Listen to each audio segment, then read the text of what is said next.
sa gabing ito. Kamusta na po kayo? Nawa po ang lahat ay naging maayos, naging mapayapa at patuloy natin naranasan ang pag-ibig at kadakilaan ng ating Panginoon. Sa pong mapagpalang gabi sa ating pong mga kasama dito sa simbahan, yung mga naka-join po sa Zoom at may mga ilang po na kasama natin ngayon sa live ng Facebook. Purihin ang Panginoon dahil tayo rin po ay naka-air o naka-live sa ating pong YouTube channel. So magandang gabi po sa mga kapatid natin na nakaantabay, sa mga kapatid natin sa Camdenton, yung nasa Canada at yung nasa Europe. Nawa po lahat tayo ay naging maayos at patuloy nating napag-uusapan sa ating mga pagtitipon kung gaano po kabuti at kabait ang Panginoon sa buhay po ng bawat isa. Alam natin, nung sabi nga sa Biblia, in all things, bad or good, we should give thanks to our God. Bakit? Because He is in control. At alam natin sa gabing ito, isa pong malaking opportunity na tayong lahat ay meron ganitong pagtitipon, pag-aaral, at the same time nawa po ay magbigay ng kaliwanagan at gabay po ang salita ng Panginoon sa ating pong buhay espiritual. Again, welcome po sa ating pong Fat Tuesday Life Group Bible Study. And we would like to encourage everyone na lagi nating tingnan yung pong 3 word natin dun sa ating slide about win, build, and send. Ano nga bang ibig sabihin nito? Ang ibig sabihin po nito, katulad po ng binanggit dun sa ating mission sa Matthew 28:18-20, na ang discipleship ministry o yung make disciple, katulad ng ganitong pagtitipon, ay nag-exist to fulfill po yung Great Commission. Okay po?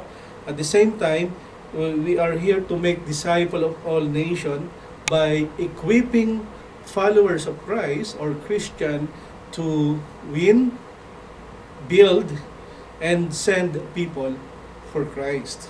Kaya nga po, ang ating pong Fat Tuesday, okay, ang mga lesson po dito ay nakakatulong po sa ating lahat, sa ating pong paglagong buhay Kristiyano to glorify Jesus Christ, our Lord and Savior. Yung ganitong pag-aaral is, ang ibig sabihin po nito ay, we want to equip everyone to disciple others as well. At yung pong ating mga napag-aralan, ay makakatulong po ito sa ating personal na pag-aaral. Kung gusto niyo pong magkaroon ng kopya ng Discipleship 1 and 2, ay bibigyan po namin kayo, mag-PM lang po kayo, o yung mga nasa group chat, balikan nyo po doon sa ating media link, doon sa mga group chat, nandun po yung mga PDF. Or else, kung nahihirapan kayong hanapin, kindly let us know and we love to share it po sa inyong lahat. Yung mga nanonood, yung mga manonood pa lamang, give us a message lang po at ipagkakaloob namin sa inyo so that everyone sa ating pong personal study ay makakatulong po yung pong naunang pag-aaral na basic, yung Christian discipleship, yung basic po ng mga pamumuhay ng isang Kristiyano.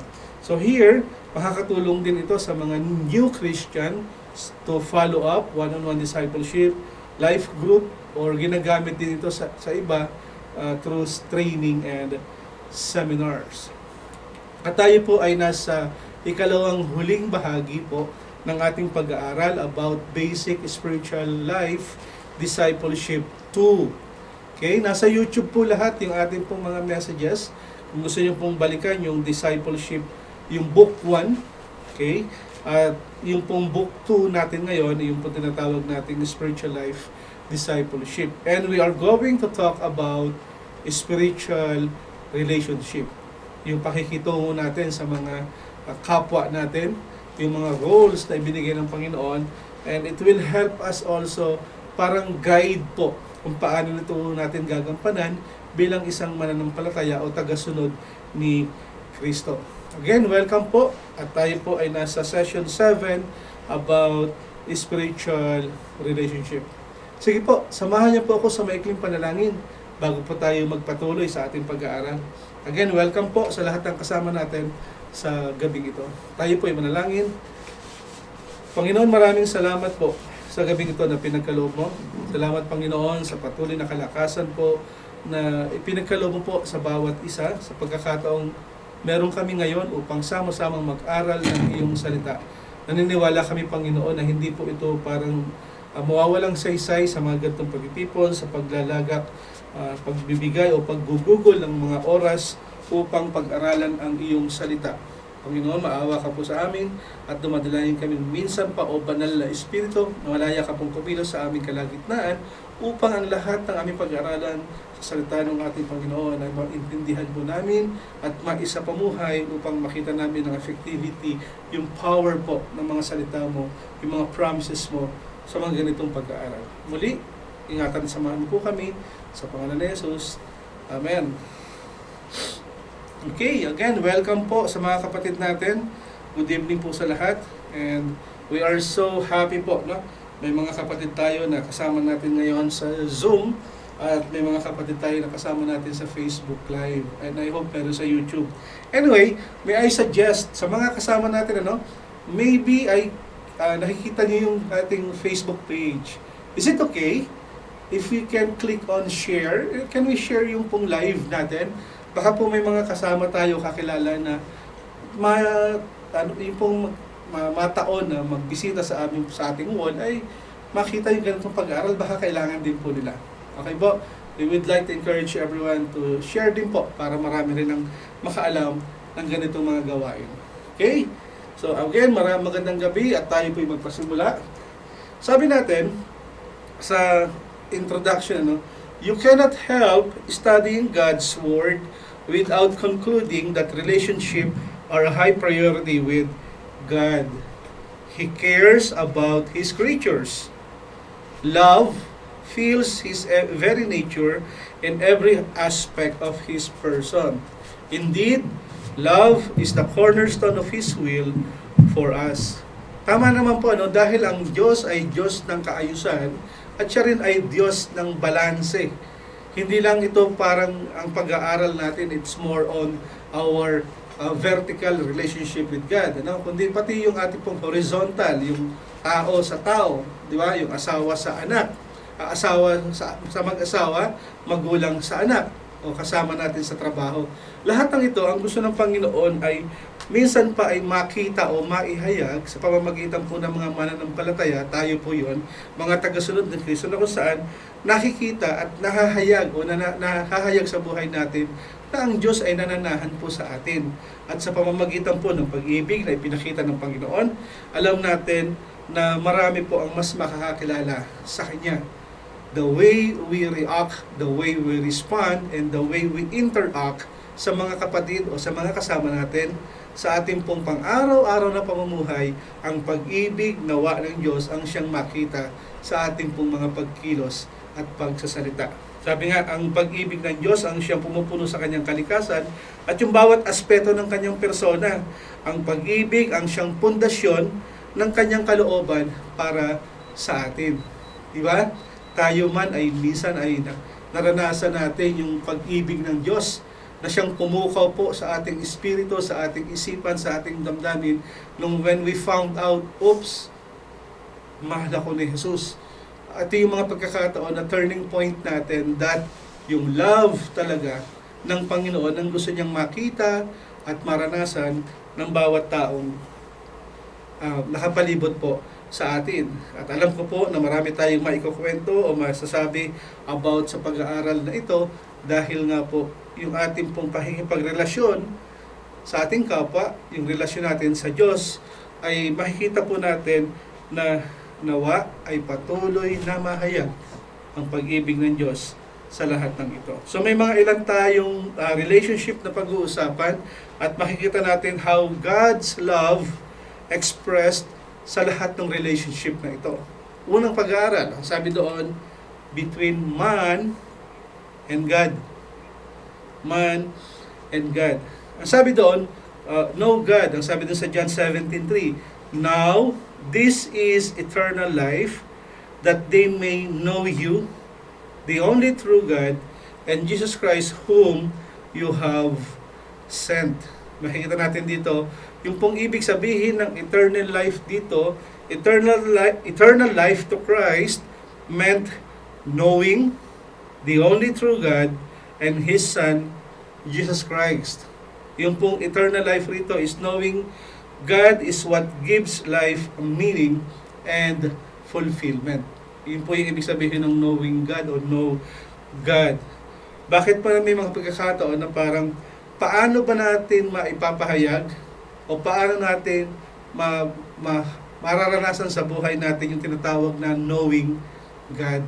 Paano natin makikilala ang ating Panginoon? Alam natin, nang simula nung tayo ay naging tagasunod ni Kristo, tinanggap natin siya bilang Lord and Savior, yung pong pagkakilala sa Panginoon ay unti pong nag-grow, nag-build up.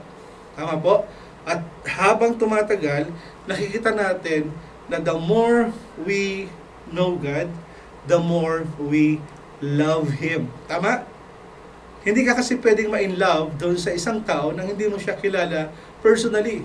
At dito ang gusto ng Panginoon ay hindi lang yung relasyon, kundi makita at maranasan po natin yung tinatawag na eternal life. Meaning to say, yung knowing God, to experience yung buhay po na kasama siya.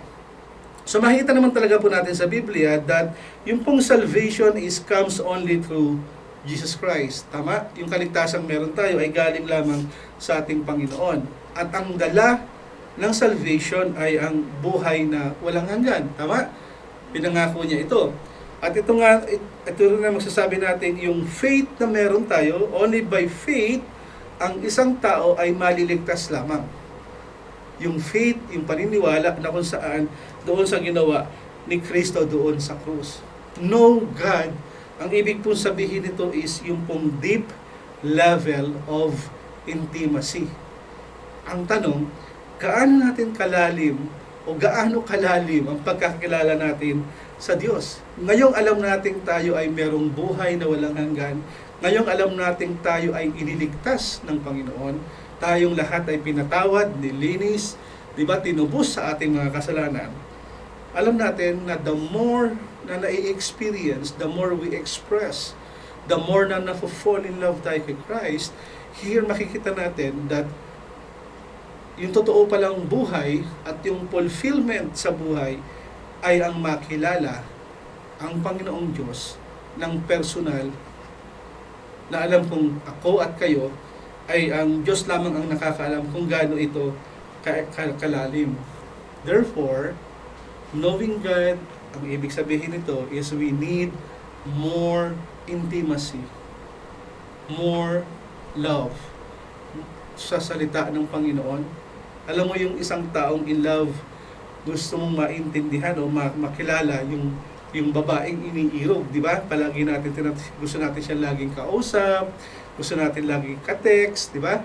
Minsan naihatid na sa bahay, tapos pagdating sa bahay magte-text pa yon, di ba? Mayat maya. Ganon din ang gusto ng Panginoon sa atin, di ba? Yung ma-express natin yung love natin sa Kanya by way of saying, Lord, andito po uli ako, salamat po.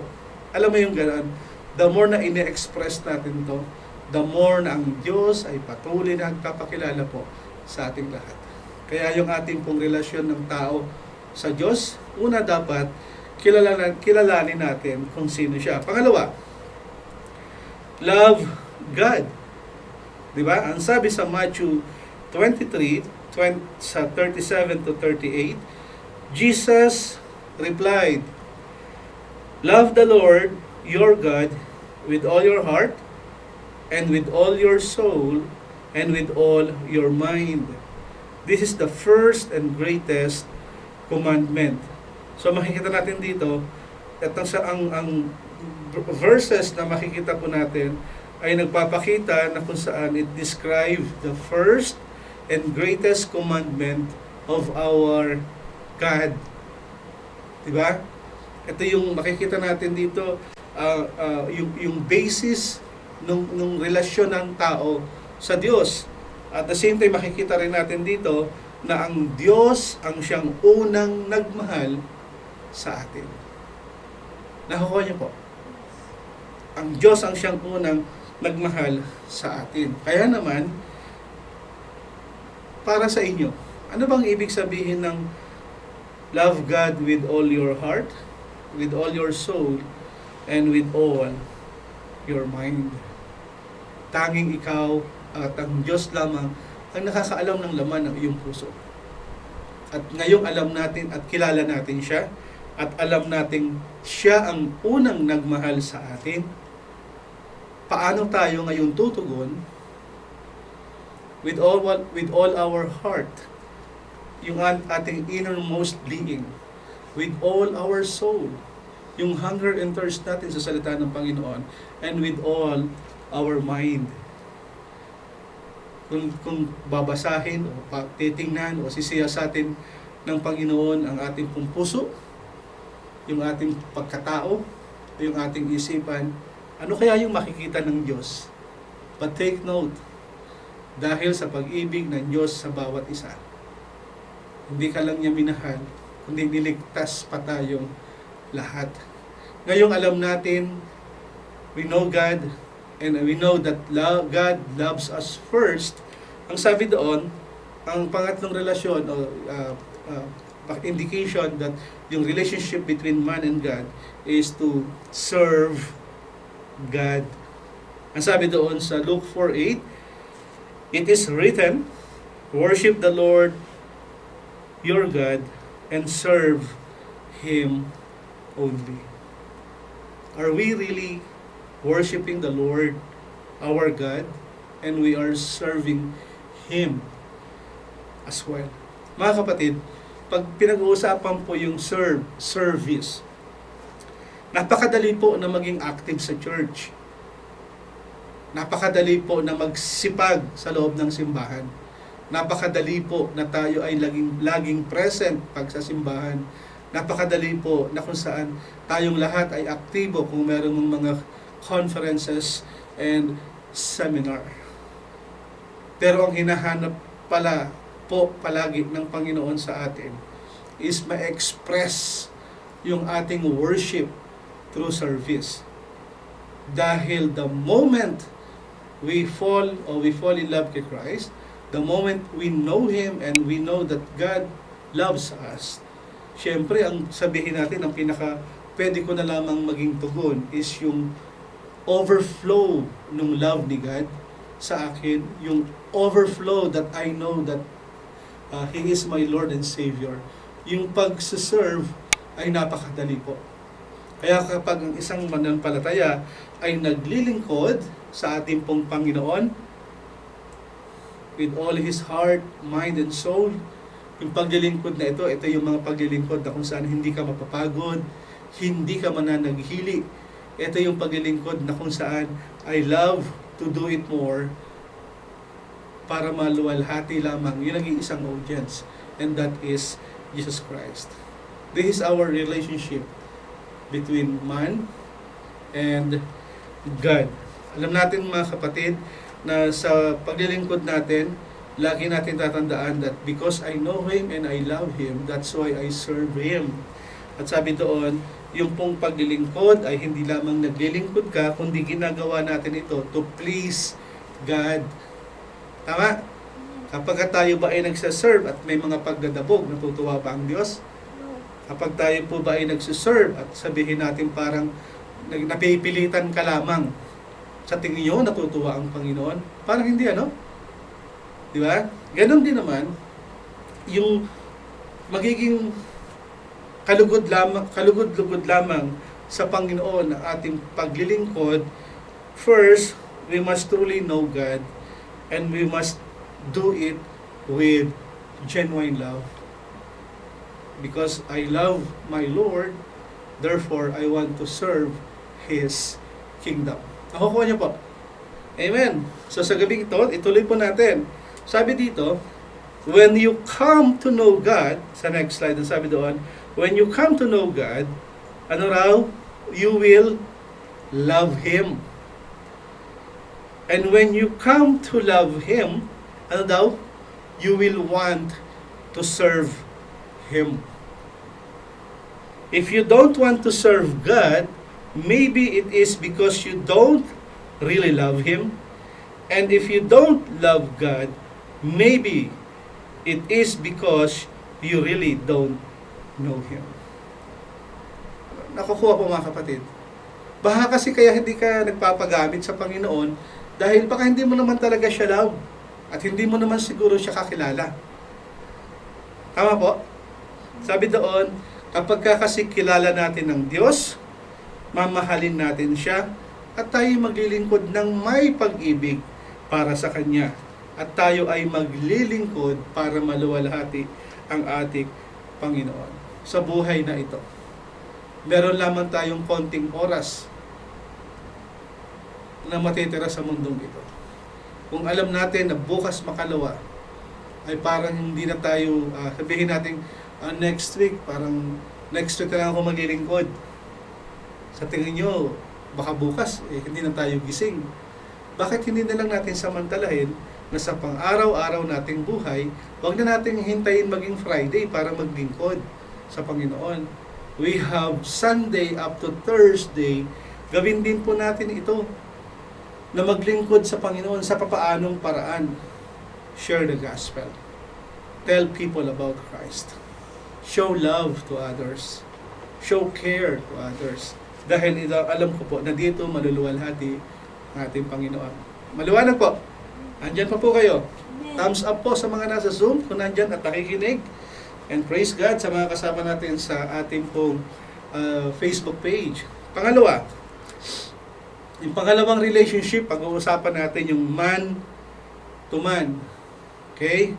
Dito, sabi doon, the entire law is summed up in a single command. Love your neighbor as love yourself. Yung entire law, yung kabuuan ng batas, okay, ay dito ay isinulat sa isang command. At ang salitang ito ay love your neighbor as yourself. Kung paano raw natin minamahal ang ating kapwa, gayon din katulad ng pagmamahal natin sa ating sarili. Okay? So lahat naman tayo, halimbawa yung 10 utos ng Diyos, hindi naman talaga natin kabisado, no? Ilan lamang ang nakakabisado. Pero ito ay na-sum up into one command, at yung command na ito is love your neighbor as yourself. I think mas madali natin siyang maiintindihan. Dahil nakapaloob dito ang pagmamahal na kung saan if we love a person, we value yung relationship. Tama? We value yung person. Ayaw natin siya masaktan. We cherish that relationship. We respect and we honor. Yung ibig sabihin ng love is value, cherish, respect, and honors. Sino yung ilalove natin? Yung others. Katulad ng pagmamahal din natin sa ating sarili. At makikita natin dito, di ba, yung ano yung golden rule? Meron tayong golden rule. Do to others what you would have them do to you. Nakukuha niyo po.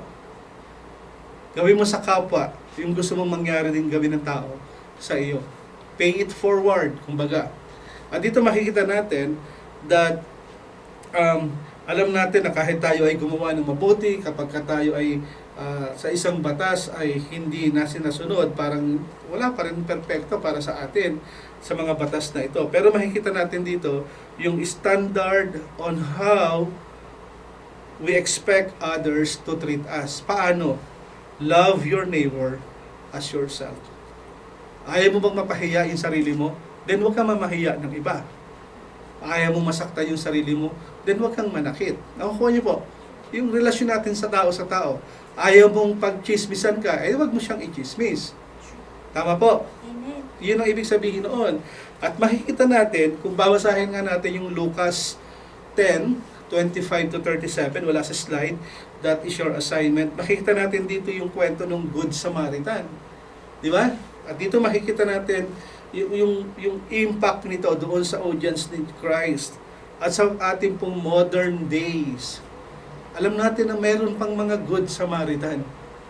At nawa, tayong mga tagasunod ni Kristo ay meron pa tayong panahon para maipakita sa ating kapwa kung anong ibig sabihin ng pagmamahal na ito. Yung love po na sinasabi rito, yung love your neighbor, ang ibig sabihin, we need to value, we need to cherish, we need to respect, and we need to honor others as ourselves. Ang tanong, What is the best thing someone can do for you? Ano ba yung best thing na ginawa sa iyo ng ibang tao? Or yung tanong na, what is the best thing you can do for another? Tayong mga tao ay likas sa atin yung makasarili, no? Likas sa atin. Bihira ako makakita ng tao na kung saan isusubo na lang niya ay pamimigay niya pa. Bihira ako sa tao makakita nung yung ayokong sabihin to kasi baka masaktan siya. Kino-consider pa natin. Ano ba? Dahil sa ang kagustuhan ng Panginoon is we need to love others as ourselves. Yun yung relasyon na kung saan ang gusto ng Panginoon na makita sa iyo at sa akin, na maipapakita din naman natin sa ating kapwa tao. Tao sa tao. Okay po. Purihin ng Panginoon. Sige. Hindi naman po kahabaan ng ating pag-aaral. There are few relationship na pag-uusapan natin at nawa ay makatulong po sa ating lahat. Ito naman yung husband o yung asawang lalaki at wife o asawang babae. Ang sabi sa Ephesians 5:25, husband, love your wives just as Christ loved the church and gave himself up for her. Makikita natin dito, sabi doon, yung standard ng Panginoon is a husband should love his wife. Yun yung standard na utos ng Panginoon sa mag-asawa. Yung asawang lalaki o yung husband are to love again. Ano yung love na tinutukoy kanina? We need to value, cherish, respect, and honor their wives. To do the same extent that Christ loved the church, having given His life, His very life for her. Katulad po ni Kristo, ipinagkaloob niya ang kanyang sariling buhay. God loves us. Chine-cherish ng Panginoon yung relationship na ito. At yung mahalaga tayo sa Panginoon. At yung buhay na ito, ang gusto ng Panginoon ay magbigay honor din sa Kanya. Kaya naman ng Panginoon, ipinagkaloob niya yung kanyang sarili para sa ating lahat. Ganon din naman po ang mga asawang lalaki para sa kanyang asawang babae. Again, what is the primary command or commandment for the husband? Ano raw po? Husband, love your wives. At paano, sabi nga doon, what needs or does a husband love meet in a woman's life? Paano niya ito matutugunan? At paano ito ma-express ng isang lalaki yung pag-ibig na ito sa kanyang asawa? Paano nga ba? Ito po, pangalawa, Ephesians 5:21-23. Usahin po natin. Sabi doon ay, submit to one another out of reverence for Christ. Yung may banal na paggalang sa Panginoon. Wives, submit to your husband as to the Lord. For the husband is the head of the wife, as Christ is the head of the church, His body, of which He is the Savior. Dito makita natin how sa ating pong talata, how husband and wives are to treat one another. Paano daw? We need to treat one another out of reverence for Christ. Pagka narinig niyo po yung salitang submit, ang ibig pong sabihin nito is to place oneself under another's authority. Hindi naman ito ibig sabihin mas mataas ako sa iyo. Kung hindi, nandoon yung paggalang doon sa authority nung nakatataas sa kanya. At alam natin na ang sa pag-asawa, the husband and yung wife, di ba? Laging ganoon. Kaya naman, ang command sa mga babae, sa asawang babae, ay ano raw po? Submit to husband. Nakukuha niyo po? Yung submit dito ay hindi ibig sabihin ay parang alila. Okay? Kundi ang sinasabi dito, yung asawang babae, wives are to love yung kanilang asawang lalaki. Paano daw po? Ganon din. Hindi nang sinabi, yung love na sinasabi rito is to value, to cherish, respect, and honor your husband. Sa totoo lang po, kaming mga lalaki, mas gusto po namin yung respeto kaysa doon sa pagmamahal. Because if you respect the husband, mas mamahalin po namin kayo. Yun po ang kadalasang nagiging love language, or sabihin natin yung salitang respeto ang somehow ay napaka-importante po nito sa lalaki. Nakukuha niyo po.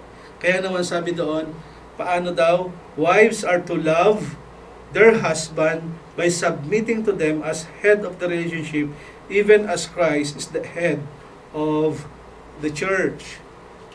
Okay po? Baka maraming magalit na mga asawang babae sa akin. Pero here, pinapakita natin that husband and wives, we need to remember this, that it is God who holds each of them accountable for fulfilling their responsibility in the relationship. Alam natin na tayong lahat ay may pag-accountable sa isa't isa. At ang Diyos ay binigyan tayo ng pagkakataon na i-lead yung ating family sa mga lalaki. At sa mga babae, ganun din naman ay binigyan ng pagkakataon para maging accountable sa kanyang asawang lalaki. At alam natin na kapag ang isang tahanan o ang isang pamilya o isang relationship ay merong tinatawag na value, cherish, respect, and honor, yung keyword is love, makikita natin nagiging parang mas madali po ang lahat ng bagay. Siyempre, mas madaling sabihin pero napakahirap gawain. Tama po.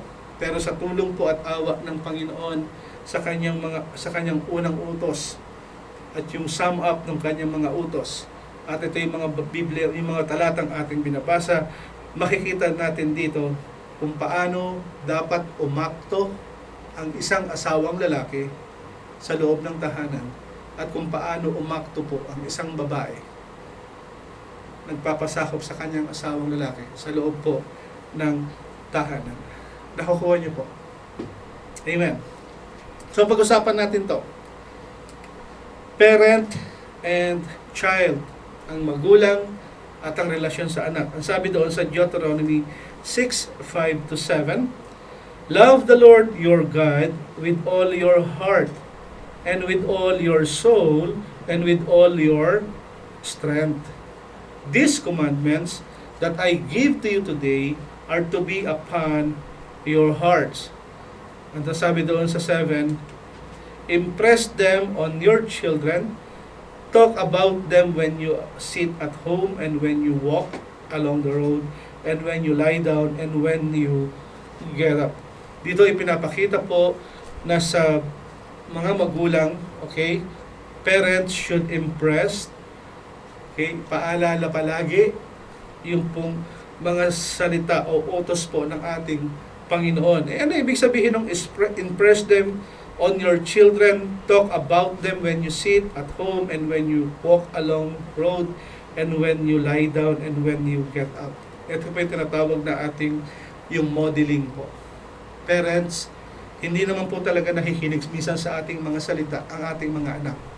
But if we have a right relationship with our children, if we model yung tinatawag na love, yung value, yung cherish, yung respect and honor, at pag nakita po ito ng bata, madali po nilang naiintindihan the way we model yung salita ng Panginoon sa ating mga anak. Kaya nga sabi doon, kahit ikaw ay nakahiga o nakatayo o bagong gising, naglalakad, saan ka magpunta, nawa sa loob po ng ating tahanan bilang isang magulang sa anak, we need or we always impress po sa ating mga anak. Model po natin yung salita po ng Panginoon sa kanila pong lahat. Tandaan po natin, yung pong kada Friday lang na service o yung mga kasama natin yung bata sa pagnanood po ng online ay is not enough. Okay po? Pero mas madali pong makikita at madali pong maintindihan ng bata, hindi yung dahil sa sinasabi mo, kundi dahil may ginagaya sila. Tama po? Nakukuha niyo po?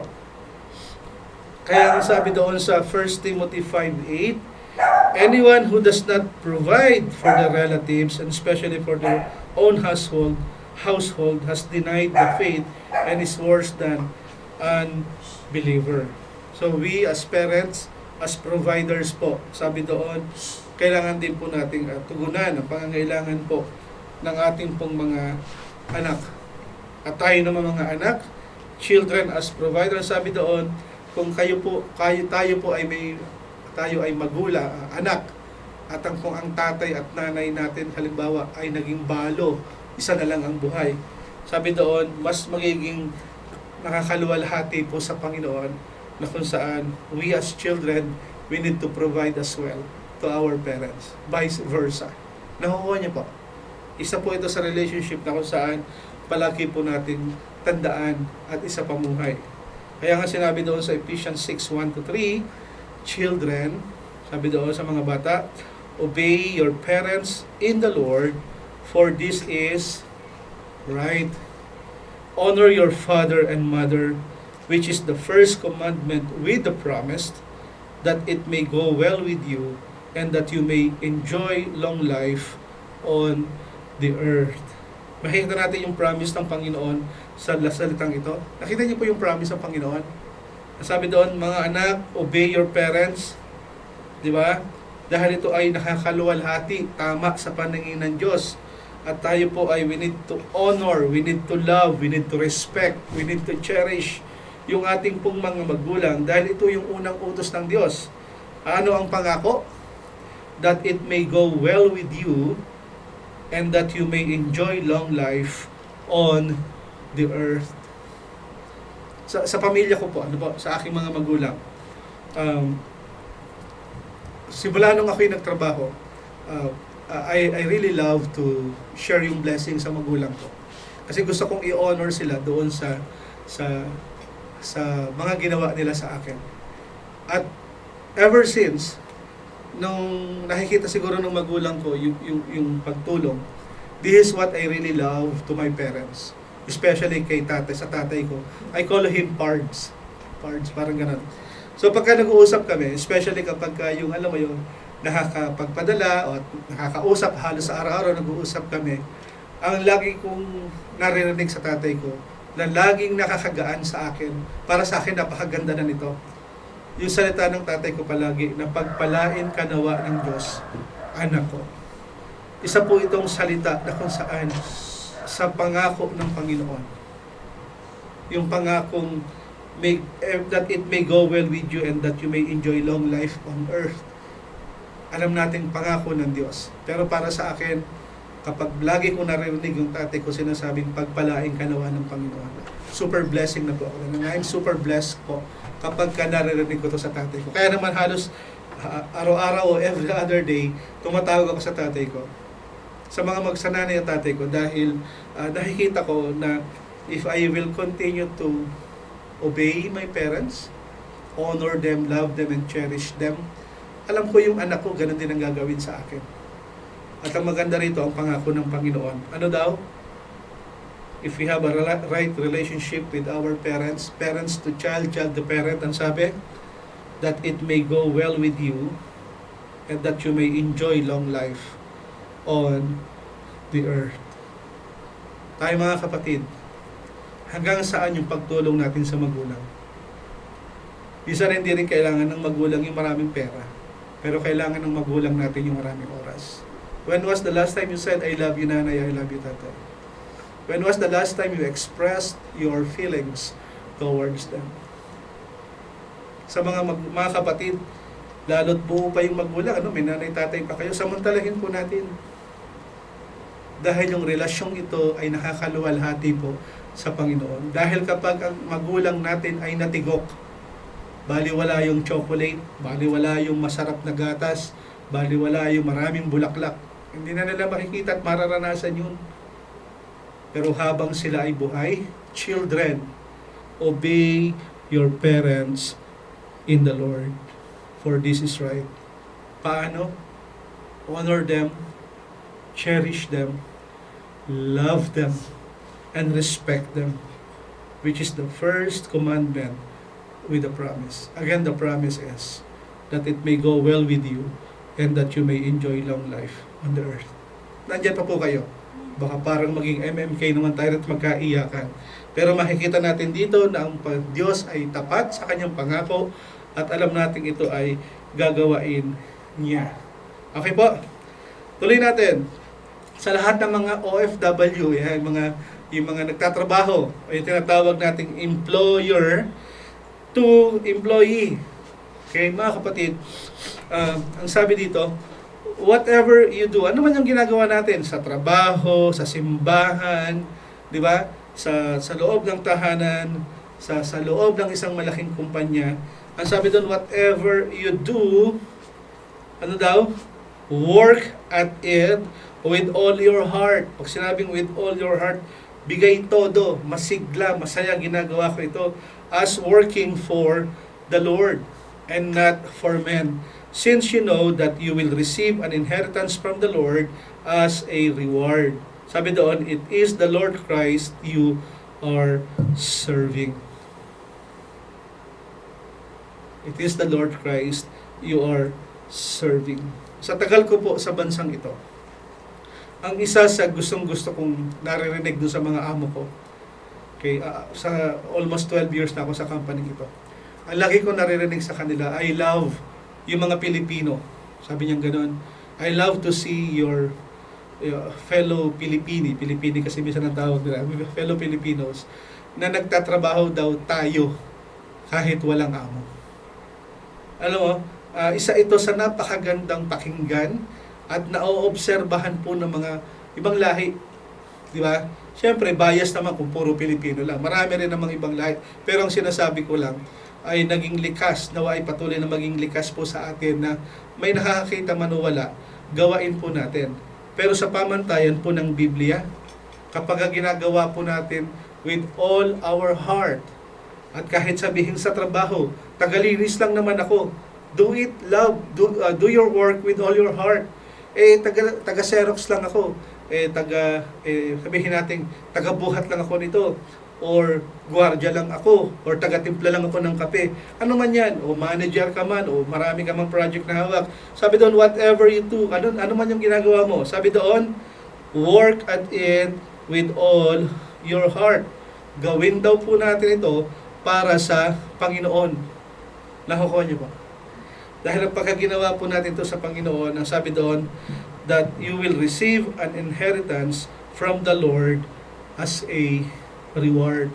And most of the time, pag nakita po ng employer, yung kanilang employee, yung boss, yung amo sa trabahador, kadalasan ang reward na nakukuha natin ay promotion. Tama? Isa nakakatanggap tayo ng increase, nakakatanggap tayo ng recognition doon sa ating mga extra mile. Bakit? Dahil kapag nakikita nila na tayo ay naging isang mabuting ehemplo, we are doing it for the Lord, ay syempre naman, pantay ang Diyos at siya ay tapat sa kanyang pangako. You will receive your reward. Pero syempre, dapat magtrabaho ka muna. Nakuha po, whatever you do, do it for the glory of God. Ang tanong, paggising sa umaga at pagpasok sa trabaho, o paggising sa umaga at pagkilos sa loob ng tahanan, kanino mo ba ito ginagawa? O gagawin mo lang siya dahil sahuran ka? Or ginagawa mo ito dahil ito ang sabi sa Biblia, whatever you do, work at it with all your heart. Trabaho tayo mga kapatid to please God. Kahit hindi minsan na-recognize ang ginagawa natin, alam natin at the end of the day, the Lord will bless you. Okay po? Okay, sumunod, ang sabi doon sa Colossians 4:1, Master, sa mga amo, mga employer, Master, provide your slave with what is right and fair, because you know that you also have a master in heaven. Di ba tayo, may mga misa, meron tayong kasambahay. O sabihin natin kung meron kang company, meron kang pinapasahod. Ang sabi doon, may mga taong under our influence. Ang sabi doon, we should be responsible to our employees. Patas. Nakukuha niyo po. Kung kailangan magbayad ng pag-ibig, bayaran. Kung kailangan bayaran yung kanilang yung insurance, bayaran. Kasi nga maging patas. Bakit? Sabi doon sa Biblia, Master, provide your slave with what is right and fair. Dahil nakikita ito ng Diyos. Di ba? At isa sa nakakatuwa na kung saan, ang sabi doon, God will hold employers accountable for their fair treatment of their employees. You are accountable, and God will hold you accountable for your employees. Kaya kung tayo ay isang may kumpanya, kung tayo man ay nag-amo, or kung tayo man ay may mga people under our influence, like kasambahay, or mga kasama sa trabaho na kung saan ay binabayaran, mga kapatid, bilang isang employer, we should be responsible to our employees. So, ang ibig bang sabihin nito ay yung pagpapasahod lang ba? Hindi po. Ang kasama po dito is how you will treat people. Gaano kaganda yung ating attitude. Di ba? Yung ating work habit. Especially kapag nakita ng ating employee, yung ating pong pakikitungo sa kanila. Itong mga taong ito ay kikilos din naman para matuwa ka sa ginagawa nila. At ang lahat ng ito, tandaan natin, hindi po natutulog ang Diyos. Nakikita niya po ang lahat ng ito. Okay po? Okay. So, in our ending, sabi doon, in all our relationship, what matters most is that we value and treat others as God in Christ would. For love, sabi doon, God's love is the greatest of all. God's love is the greatest of all. Sa ating pakikitungo sa ating kapwa, man to man, sa ating magulang sa anak, sa asawang lalaki at sa asawang babae, sa boss at sa kanyang mga empleyado, sa lahat ng ito. Ang importante po kasi dito is yung pagmamahal na kung saan na ipinakita ng Diyos sa atin, nawa ay makita din po nila. In closing, ang sabi dito, God will never ask if you work no matter what, but He will ask you if you love no matter what. Di ba? Sabi nga, in our ending, yung ating pong affirmation, ang sabi doon, I will seek to know, love, and serve God first and foremost. Nawa, nasain po natin mga kapatid, na ating pong saliksikin na makilala ang Diyos, yung pagmamahal na pinagkaloob ng Diyos sa atin, na maibalik din natin sa Kanya through our serving. Pangalawa, ang sabi doon sa affirmation, I will love my spouse, my children, my neighbor, and fellow Christian as Christ loved me. At yung pangatlo, I will honor my parents and fulfill my responsibilities at work as unto Christ. Nawa po sa maikling pag-aaral natin ito, nakita natin kung paano ang patas ang Diyos at kung paano inuutos ng ating Panginoon sa lahat po ng ating pakikitungo, sa lahat po ng ating pakikipagrelasyon, sa ating pong pagkapakita ng pagmamahal ng Diyos sa buhay na ito. Nawa ay maluwalhati po ang Diyos sa lahat ng ating ginagawa. Okay po? Nawa po ay may napulot kayong kahit konting aral po at sa salita ng Panginoon sa kanyang kapangyarihan ay patuloy po siyang mangusap sa ating lahat. Tayo po ay manalangin. Panginoon, maraming salamat po sa pagmamahal mo na ipinakita mo po sa amin, na alam po namin gusto mo ring ipakita po namin sa iba to love them as well. Turuan at tulungan mo po kami, Panginoon, na mahalin po ang mga taong nakapalibot sa amin at nawa ang iyong banal na Espiritu ang siyang patuloy magbigay sa amin ng kalakasan at the same time ay maging blessing din po kami sa ibang tao upang amin pong masunod, ma-fulfill namin ang iyong kalooban na mahalin ang aming kapwa katulad po ng pagmamahal po namin sa inyo. Ito ang aming dalangin sa pangalan ni Jesus. Amen. So next week, sa ating pong huling pag-aaral, ay pag-uusapan po natin yung Jesus, our spiritual model. So purihin po ang Panginoon sa gabing ito. Nawa po sa ating maikling session ay may natutunan kayo. At kung gusto niyo po ng kopya ng PDF files ng ating lesson sa gabing ito at yung mga previous po, kindly let us know and we love to share it po sa inyo lahat. Nawa po sa gabing ito ay naging maganda po ang gabing ito sa inyo at patuloy tayong pagpalain ng Panginoon sa ating mga ginagawa. Again, maraming salamat. See you next week and God bless po. Salamat po. Thank you.